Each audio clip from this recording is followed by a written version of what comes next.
Dear listener, ClockTower is intended for mature audiences and might be inappropriate or possibly triggering to some. Many of the themes and events in ClockTower are inspired by weird fiction as well as similar concepts, which means the show can get dark. If that isn't something you enjoy, please listen at your own discretion. We here at the ClockTower care about you, so please put your mental health first. Our show will be here when you're ready.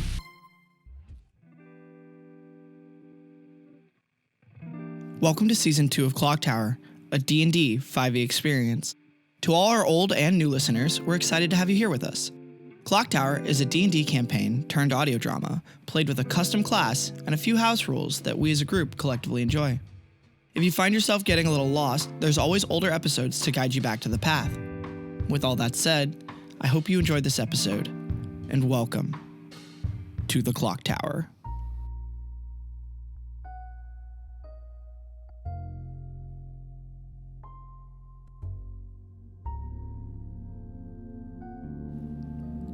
For many of you, the image of Teddy being there one moment, and then only this sort of blue-white fire there the next, parts of the farmhouse and the grain silo, and Teddy himself being completely gone, is an image that's frozen in your minds. Something that many of you felt had to happen. Everything in this last mission had to happen. It was too risky to do otherwise. And so for the duration of that time, after you had come to whatever this resolution was between those ClockTower agents and yourselves, the mission wasn't over.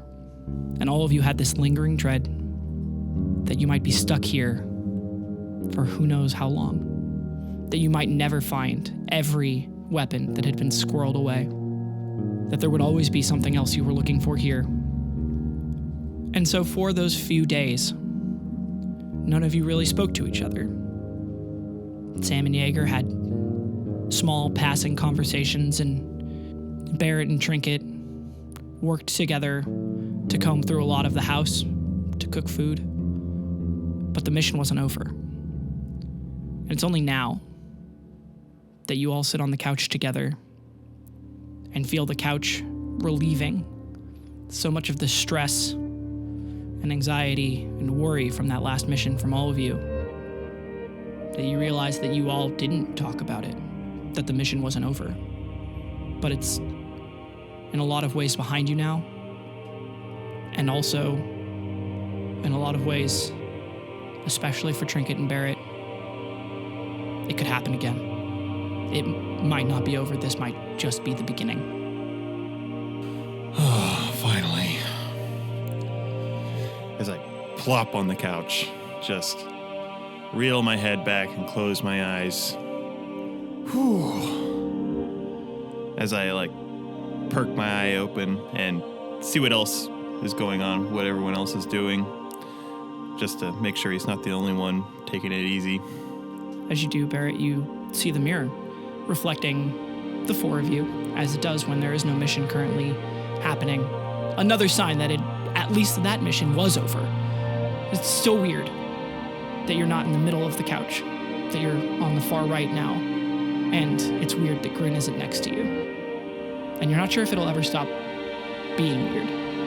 To shake myself out of that thought, I feel for where I put that book on my person when I found it, realizing that it's on the bookshelf somewhere. Right, idiot. I go to get up, You look up at all of the bookshelves of just the towering where it might possibly be in all of that.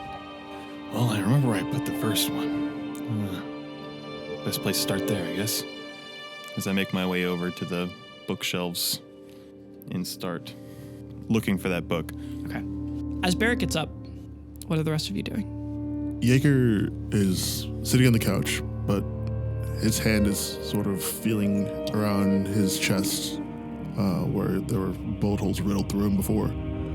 You were, seriously injured for several days, and it sucked. And as he's, feeling where the wounds were, he just sort of, remarks under his breath, I think I had a bullet still in my lung. Huh.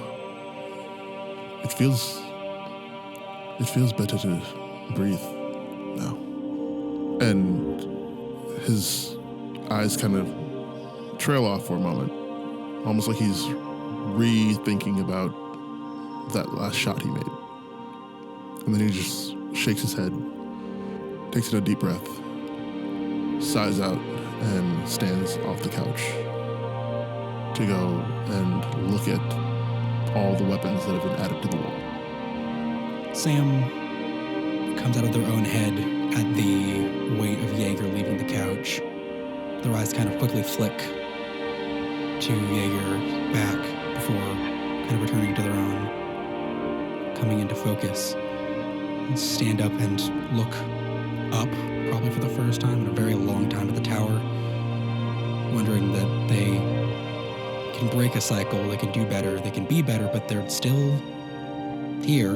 It's to break the cycle is to continue the cycle in a weird way. Be better at it. And they also make their way in their own head up to the library to look and find the schematics for this lighthouse, what it is, to understand it, but also to put the whole picture together, or at least more of the picture, with the lighthouse, the lantern, and whatever they can find on this blue fire. Trinket, after everyone's kind of started moving about, she's going to get up and walk around the tower and kind of like walk by all of the various things that she kind of brought with from her team, like almost like a little walk down memory lane, very somber. So as soon as you guys are all back from the mission, without saying much of anything to each other, Barrett even getting up with just a sigh, really talking to himself, you guys kind of keep on that same track of not really talking to each other as you all go your separate ways. Barrett, when you reach the shelf that you know that book to be on, it's there, alone. It's a second copy, not next to it. And you're immediately frustrated as you're like, maybe it's at the top. Maybe it's like the newest shelf, the newest edition. It's usually where things are. You have like a sorting order that you prefer, but just like Grin, if you want an order to be in the clock tower, you know that you have to put it that way. In the same fashion, everything that Trinket has reorganized in this tower already has stayed in her new reorganized way. All of her team stuff is together where she had put it. And Sam, you and Barrett almost bump into each other. Barrett coming from the left-hand side of one of the balconies of bookshelves, and you making your way up the stairs. You guys almost collide as you both try to use the stairs at the same time. Sorry. No problem. Yeah, no problem. Still don't get used to people sharing these walkways with me. Sorry. Yeah, it's fine, you know. Small person, big hat, bump into people a lot. Yeah. What are you up here for? Oh, I'm just trying to understand, I guess. I don't know. Might have just been timing, but I think I was the person who found that last weapon. Oh. Wasn't Okay. in a nice place. You have no idea where that was. You guys looked for it for 2 days after you found all the other ones. So, what you're telling me is you had to go to hell to end it. Well, it wasn't a basement, but Oh. yeah, no, we were digging through that whole place, and I just couldn't, like, I love all y'all, your family, but sometimes you just gotta be away for a minute, you know? Gets a bit too frustrated sometimes. Preaching to the choir. Yeah. So I just walked in a direction, corn, grass, kind of tripped over the place, actually. It was a weird little basement. Yeah, went in, corpse, unburied. Just weird stuff on the walls. I think it was I know it's the person who made all that, not Teddy and what is the other one's name? I know I should know because he didn't kill me when he could have, but no one said his name to me, or I never heard it. This Mikhail. Right. Quiet fellow. I thought I at least should know. But yeah, Teddy and Mikhail didn't build that place. They just used it. Well, that's comforting, but someone still built it. And that person's very dead, and I'm going up there to make sure that I know how to not have that be built again. Weird sentence, but sentiment.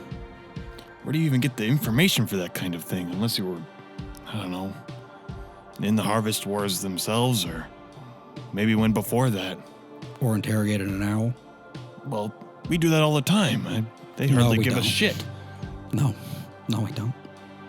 We ask, and they are nice enough to answer. Oh. As Barrett, you kind of like understand what Sam is insinuating and think of what must have transpired that Sam saw, especially like the look on Sam's face. You're like, oh, they did something bad to the owl, like real fucked to the owl to get that information in the first place. And part of you is just disgusting. It's like it's the absolute worst case for you thinking this is a prison sentence of like, for everything you think about the clock tower, it's doing things the worst way, the most selfish way, instead of trying to make things better. Well, as much as I'd like to say I'm not interested in that shit, you should show me what you found. Sure, I've been... See, if I say this out loud, it sounds way worse than it is, but I've been collecting all of this stuff, ripping people's souls out and apparently killing owls to make weird lights and fueling it with the corpses of us, but it's not to do it, just to make sure it doesn't happen again. Right. Sometimes you gotta know the pain to fix the pain.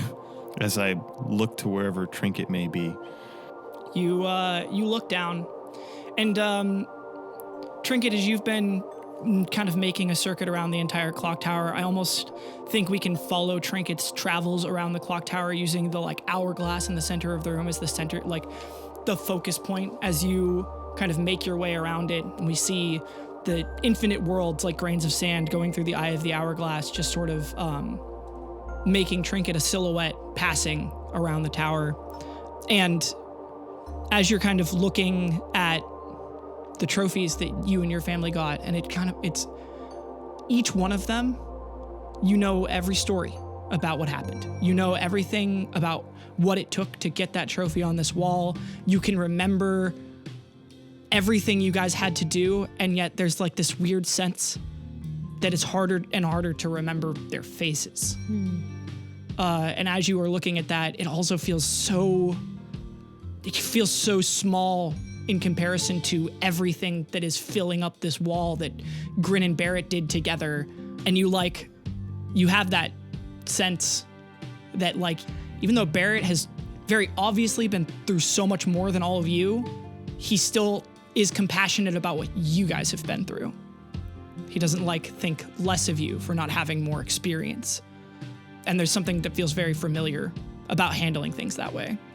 And for a second, you see him and Sam talking, and like the two of you meet eyes across the clock tower, Barrett up on the library and you down by the shelves. And then you kind of jump because Jaeger is way quieter than you would think he would be, and you realize that he's standing next to you. Oh. And he's not like purposely standing next to you. He's also just like, he's looking at a pair of revolvers, like really intently, because of all the weapons you found, Jaeger, you don't have proof. You couldn't tell anybody why, but you know those are Teddy's.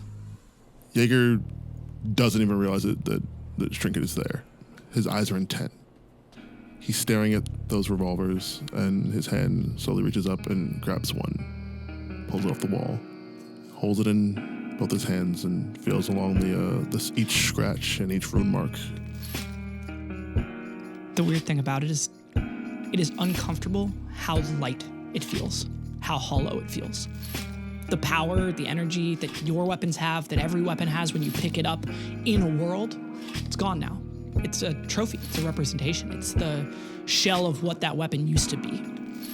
He shakes his head and puts it back in place and just mutters to himself, just loud enough for Trinket to be able to hear it. I will never become you. And with that breath, something seems to almost like fall off his shoulders as he turns and walks over toward the bookshelves. Grabs a random book off the shelf, walks back to the couch, sits down, and flips open the book. Trinket, do you do anything as Jaeger kind of like, because you know he's not speaking to you. Yeah, I let him have his moment. Like, I wouldn't intrude. It'd be strange. I still don't feel like I don't feel like Trinket knows any of them well enough to be like, you good. As you see Jaeger sit down, you actually see Barrett and Sam head up to the very top of how tall the bookcases go. Which every time you see it, you're like, you thought that once all the bookcases, you kind of wondered what would happen if all the bookcases ever filled up. And now you know, apparently just adds another like balcony of bookcases that the staircase continues to go up. And you see them, they're both up there looking at like big scrolls of paper that Sam's kind of unfurling and pointing at some things. And you see Barrett very seriously, but very contemplating, nodding along to Sam, seeming to explain some things.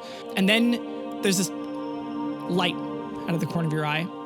And you kind of, as you look over from where you're standing by the trophy shelf, when you look back over to where you see Jaeger with a book open with his finger on the page, and you can kind of see him like tapping each word. And he's not talking, but you can see his mouth is moving as he's like trying to piece every word out.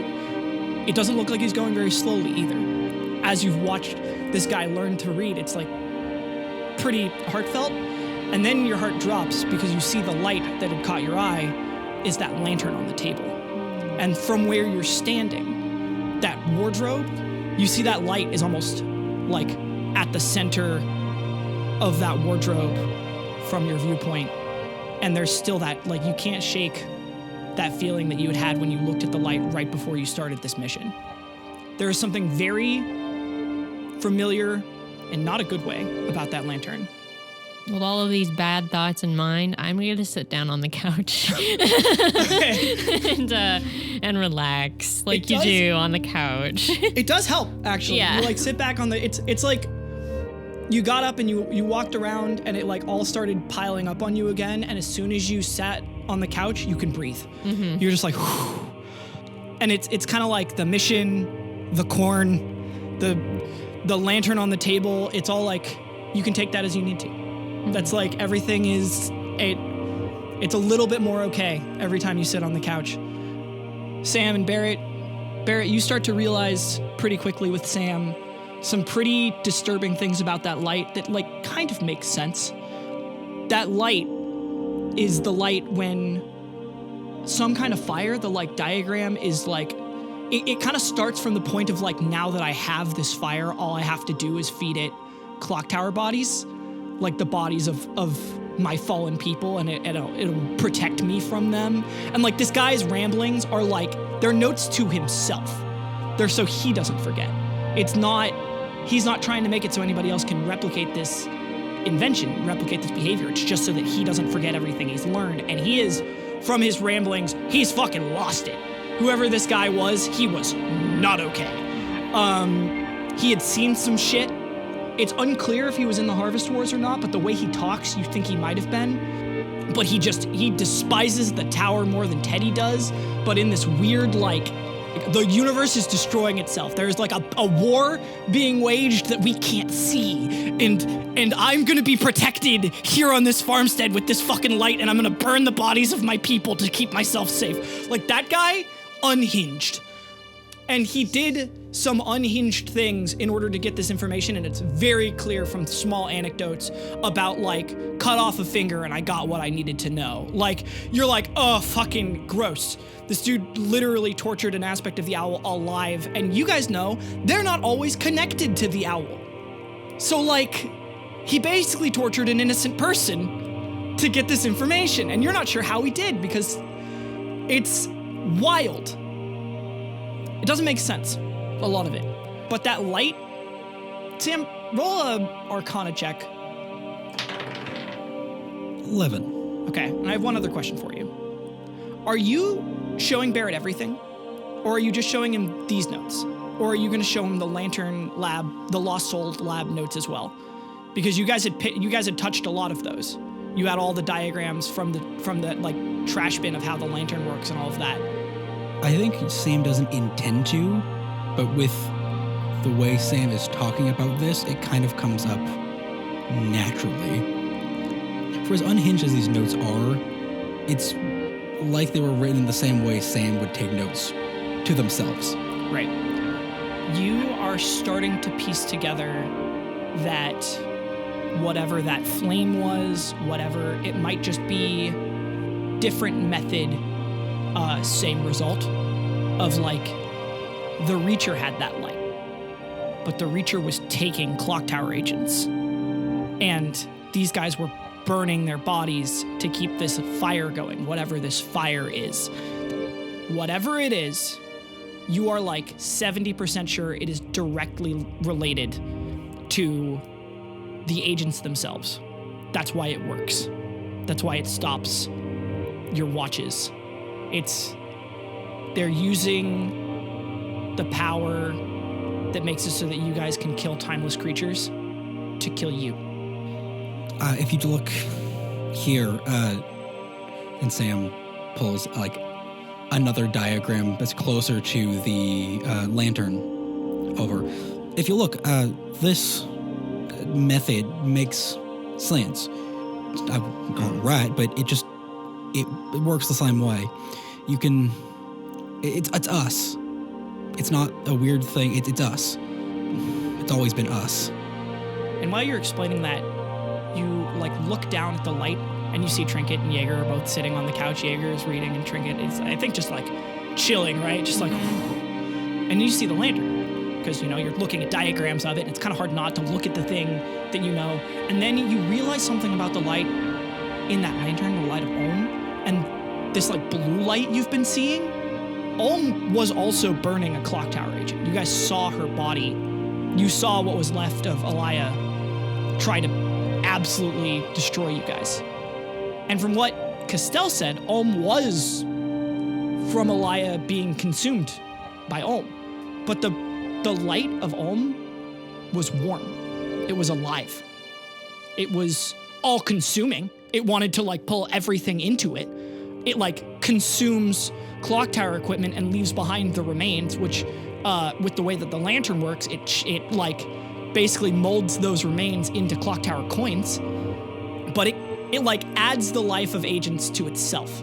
This blue flame, cold. It's dead, and it will kill you. I think that, well, honestly, I really need something to write all this down with. I was just about to say, we have blank. Do you have blank like schematics or diagrams or like a journal? For sure, at some point, somewhere, you guys have journals. Grin was always trying to write music for on and off periods. Hold on, I'll go check in his spots. As I'll make my way over and dig up some old. Oh, nope. Oh, I remember that one. Ugh. And pull out. Oh, this one hasn't been written in yet. And when you do look through those books, you see a few like doodles from Grin and a few like scramblings of like Barrett didn't hate this one that much, and you're like, man, you miss that guy. As I look around to the others around me, and I hope I don't miss them that much.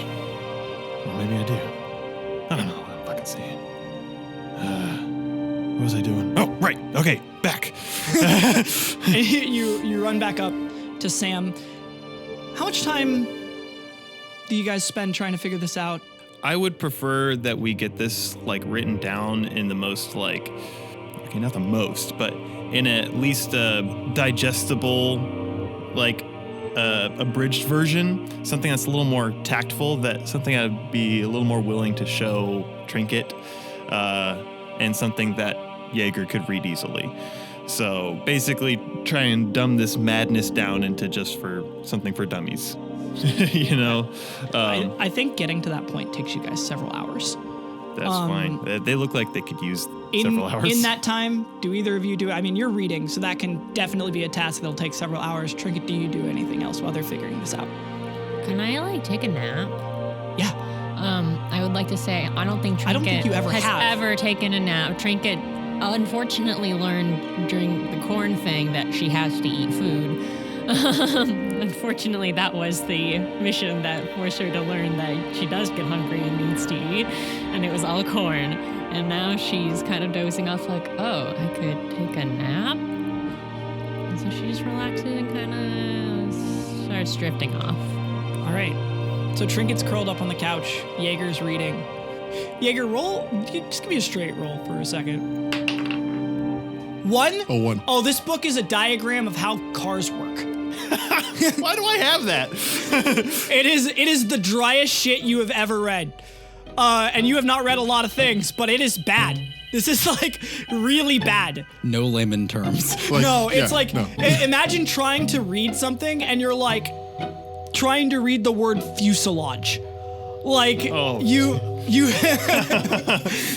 like, this is wrong. You start to be like, maybe I don't know how to read. Thing is, Like, I feel like Jaeger is just like he's just fucking stubborn enough. right, this is the book you picked. He's right? like, no, I'm gonna read this. finish this chapter. Yeah. This one chapter I will finish, and then also, I will go to like, something else later. It's like chapter 1, understanding mechanics, and even that word as someone who had a long road learning to read when I was younger, that sentence sucks. Mechion? Mechiana, yeah, it's not. You're like, fuck that. You don't know what this is, and you like read the title, and you're like, understanding cars, and it kind of made you think of Rock 2, and you're Yeah. like, yeah, like this, great. You Yeah, know, me and Car drove a car before. It was- You've driven me a and car Rock- before. yeah, How am I gonna be? yeah, it This was is great. not good. It's like the manual. like- It's not good.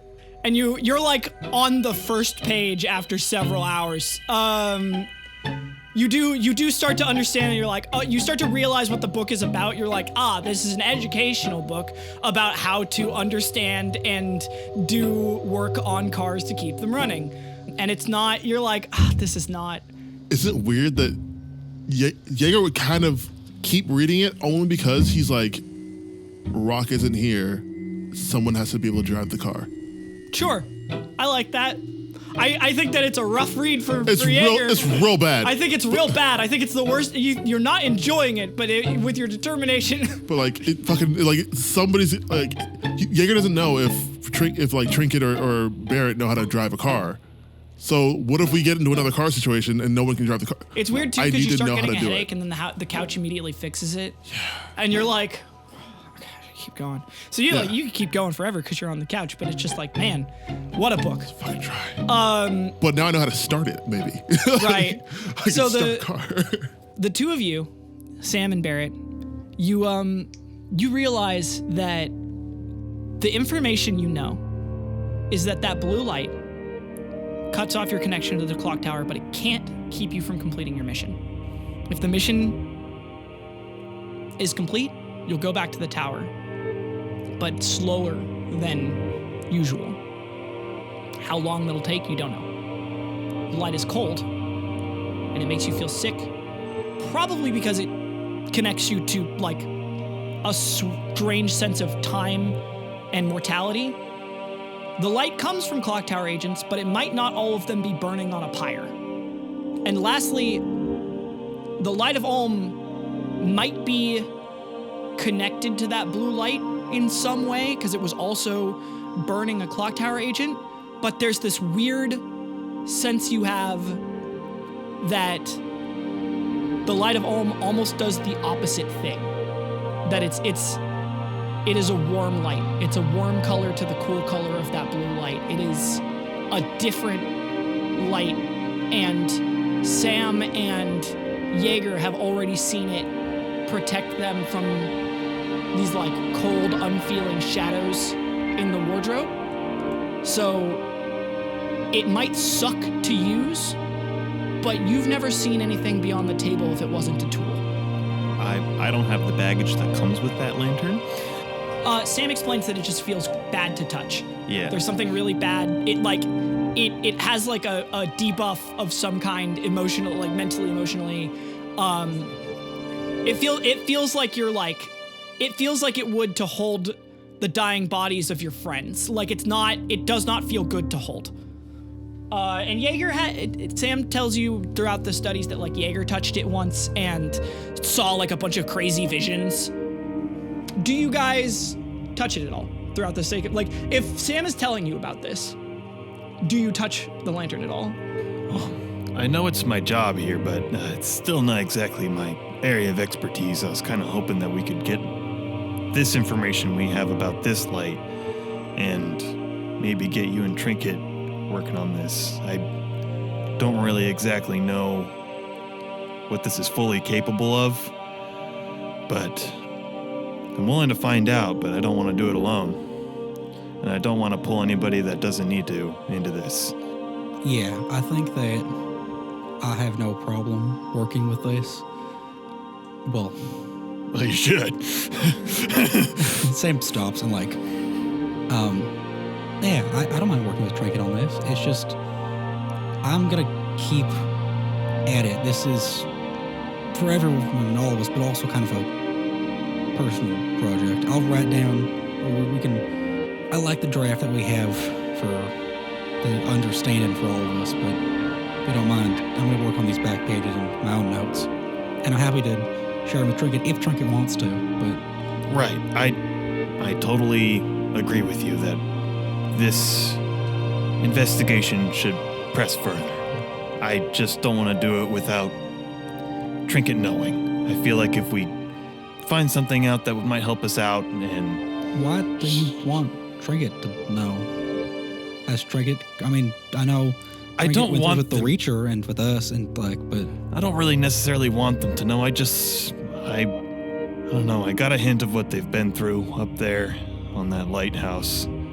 And I'd hate to have to drag them through that again. But if it's a chance to make it so they never have to feel that ever again, it might be worth it. I just don't want to shock her down the road with it. It's better to show her up front and have her warm up to it. Yeah, oh, okay, sure. I mean, I guess I should have paid more attention. She doesn't really show if she's upset. I'm used to a lot more volatile people. And he kind of like motions to Jaeger and the hat Jaeger is wearing. People not talking is, well, people showing nothing is kind of a new thing. Well, it might be time to unzip that bag eventually. Just maybe let them finish that book or in that nap maybe. Sure. I'm gonna... You do what you gotta do. Okay. I still got something to tend to. Just, maybe when they stir and they're done with their book, let's maybe have a little powwow. Yeah. Hi, Barrett. Yeah. Thanks. Of course. No, I mean it though. I mean, like, it's nice having somebody to get us coordinated.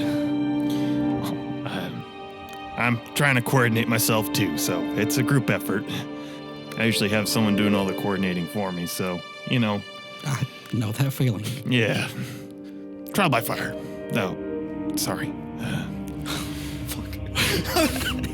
Sam actually, like, laughs and then feels bad about laughing, but like, it's that weird, it's like that awkward thing when someone makes a really inappropriate joke and you can't stop laughing. It's like obviously was on their mind and they're like, oh.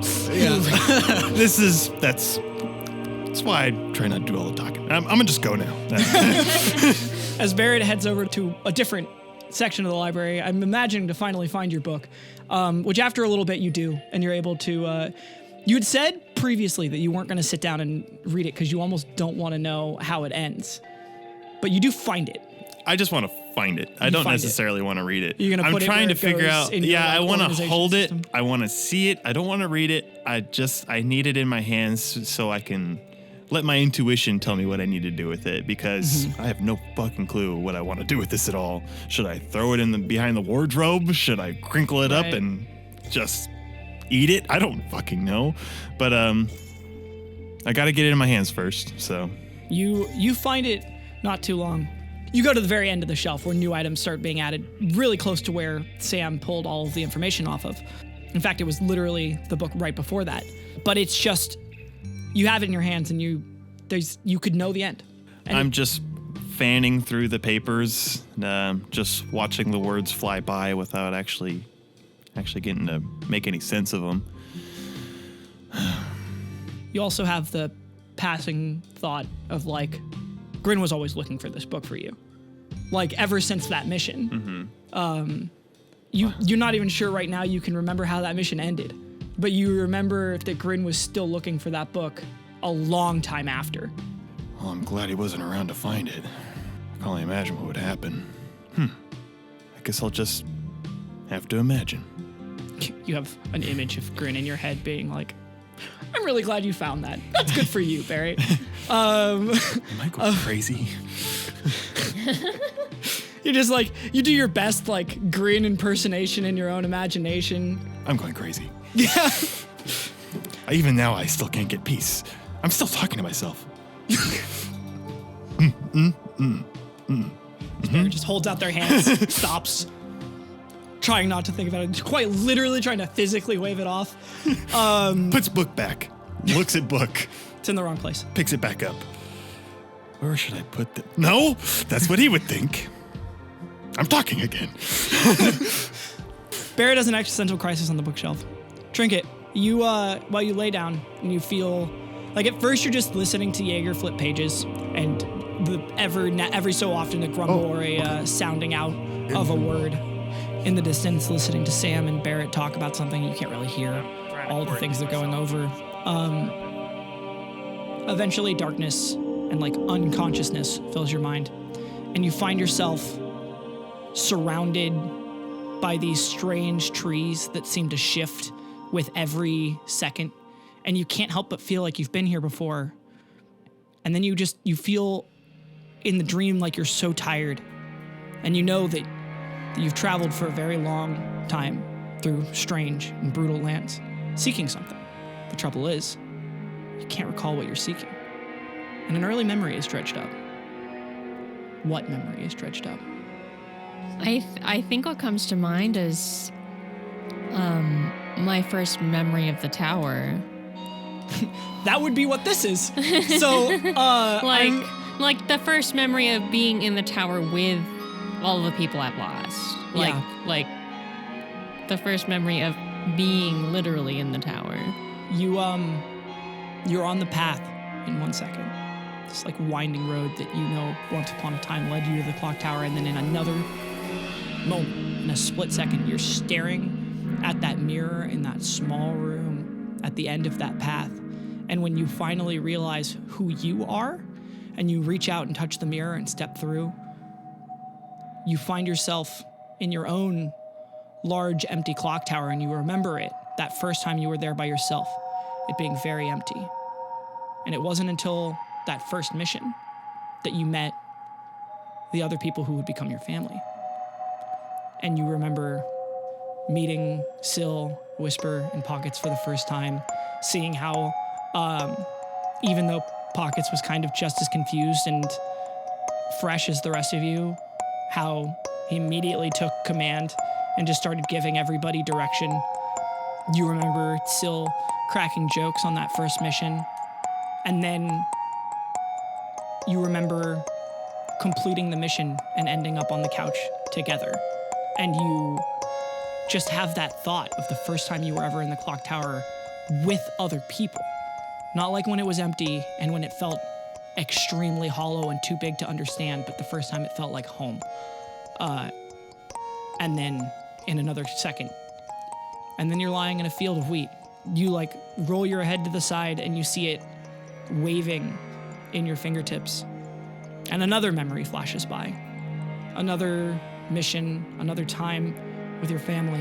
It kind of goes like that.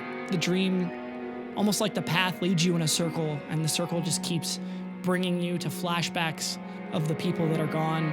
And even in one of them, you have this flashback of a world of colorful lights.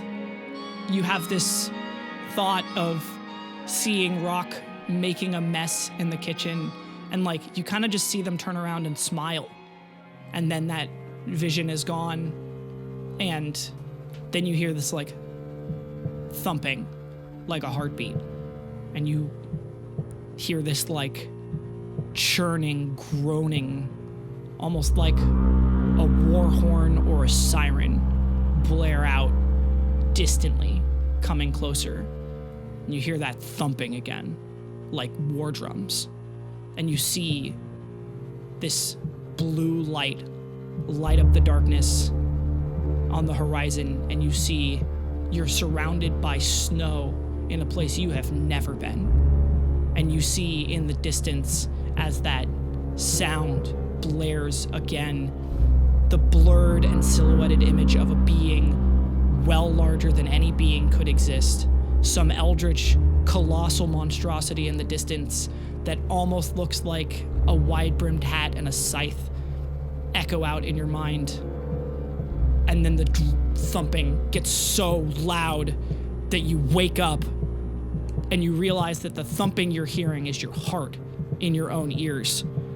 And then in a couple seconds, it starts to slow down, and the like pretty bittersweet dream you were having that turned into a really unsettling vision starts to come back to being okay, and the couch starts calming you down, but you have, like, everything else you were familiar with, from the path to every memory you had, but not that place. You don't know what that place was, and that light was there again, like it's trying to get you. How does Trinket wake up? Yeah, Trinket startles awake and kind of like sits up very quickly and like smacks the table, like to kind of like jolt herself awake, to bring herself to reality, and her eyes immediately dart towards the light on the table.